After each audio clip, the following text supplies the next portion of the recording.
What is going on, garden fans? Welcome back to the Permaculture Homestead. I am at the home site. It is March 2025 and it is spring in Zone 8, South Carolina. Hadn't seen y'all in a while and I want to give you a walking tour of the place.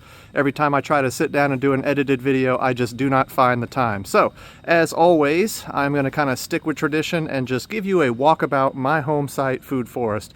There's a lot of things going on this year. Not much has changed since I last saw y'all. We are getting our early spring veggies going. Chamomile, peas, salad greens, parsley. That's all the normal veggie stuff. But the perennials are starting to break dormancy and flower.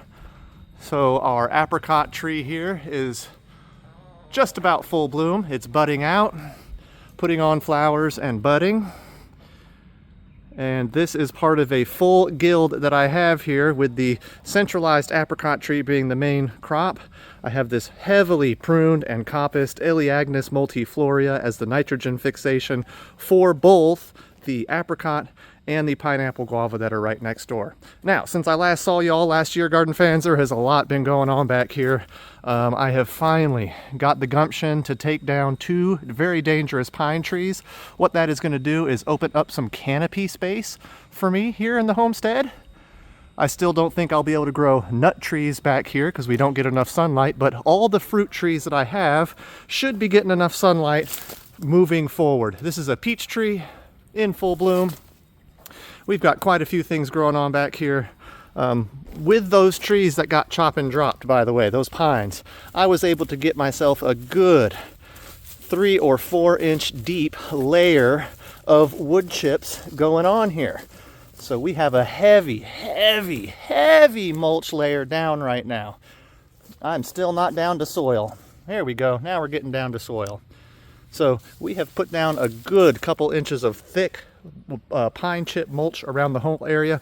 Before I did that, of course, I did my usual chop and drop in the fall. That is chopping and dropping all the green material.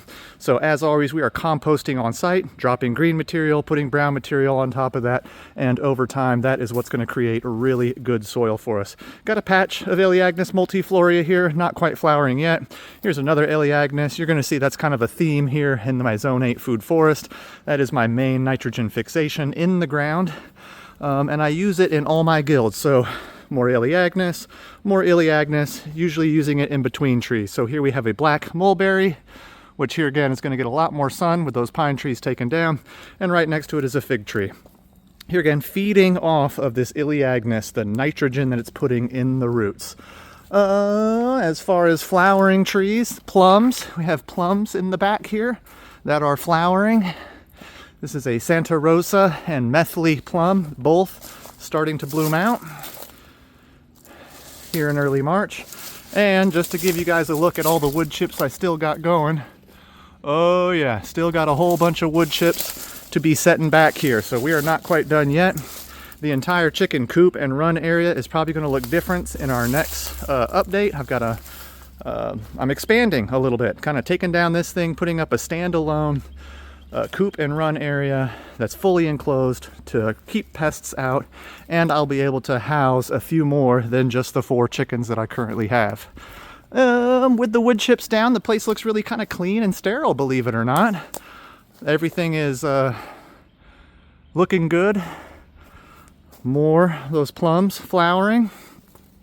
Have a pomegranate here, once again with that Elaeagnus right next to it, already starting to put up some new growth. Another peach tree right here. My home site here, garden fans, has a mix of native and non-native fruit producing trees. So I got a patch of pawpaw here, not quite flowering yet. We have pawpaw, fig, jujube, mulberry. We have plums, peaches, apricots, lots of elderberry going on. Gumi berry as our nitrogen fixing, edible berry producing cover crop. And the pineapple guava. So yeah, a lot of different things growing here. We have muscadines growing along most of the fence lines. So this is generally a fruit producing home site. Once again, with this newfound canopy space that we got, things are really going to take off this year. And I hope you all just like, share, and subscribe if you haven't already, so you can enjoy the journey here for 2025. God bless, folks. We appreciate y'all stopping by as always. If you've got any questions, as always, just ask. That's what I'm here for. And been missing y'all, and I'll be seeing y'all in our next update down at the farm in Gaston. God bless.